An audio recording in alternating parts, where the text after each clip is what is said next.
Nifty analysis for 30th June 2025. మనం last 4 days మార్కెట్ను ఒకసారి అబ్జర్వ్ చేస్తే ఏదైతే ట్యూస్డేలో ఉందో అది 25,500 అండి. అటు నుంచి ఆల్మోస్ట్ మనకు 4 daysలో 25,650 అంటే 650 పాయింట్స్ ర్యాలీ అయింది. ఈ బేస్లో మనకు మండే రోజు ట్రేడ్ సెటప్ వచ్చేసి మనం ఒక ఇంపార్టెంట్ లెవెల్స్ అనేది మన చార్ట్లో డ్రా చేసుకుంటే 25,500 నుంచి 550 అని ఒక సపోర్ట్ జోన్ అవ్వచ్చు. అదేవిధంగా రెసిస్టెన్స్ వచ్చేసి 25,780 నుంచి 800 అని ఒక రెసిస్టెన్స్ జోన్ అవ్వచ్చు. ఇక్కడ ఇంపార్టెంట్ లెవెల్ ఏదైతుందో 25,650 నుంచి 680 అనేది ఒక ఇంపార్టెంట్ లెవెల్. అంటే ఇక్కడ మనకు మండే రోజు మార్కెట్ ఓపెనింగ్ అనేది మనకి ఇంపార్టెంట్.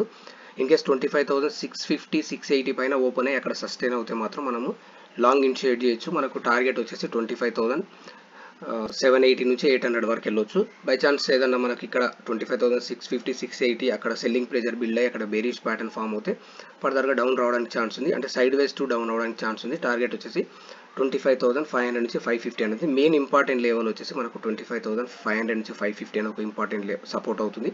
అదేవిధంగా రెసిస్టెన్స్ జోన్ వచ్చేసి 25,780 నుంచి 800 అని ఒక రెసిస్టెన్స్ జోన్ అవుతుంది.